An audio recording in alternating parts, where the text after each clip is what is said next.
Hey guys, it's Eric here at LKQ. Check it out, Scion TC coupe. This was like the last iteration here in the United States of the Celica. They renamed it when they brought out the Scion brand, and this one's, it's not bad. It's definitely had some pieces taken off of it since it's arrived. I don't see any major damage. Same engine that was in the Corolla of this era. The inside looks pretty good on this. That's 3 of the 4 rims. You can see somebody at some point has replaced that. You know, like the seats aren't torn up or nothing. That's a shame to have this thing end up in the junkyard.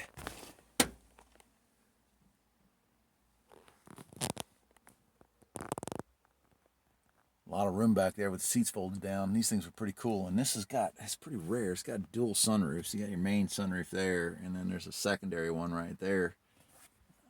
Of course, power everything on this, but that's a good looking car. But the era of 2 doors was coming to a close, and the TC just didn't sell well enough, so Scion folded, and that was the end of that. It's a shame. I would love to own one of these. Sporty looking car, still gets good gas mileage. Hard to find. Of course, they just don't make them anymore. Till next time, my friends, take care.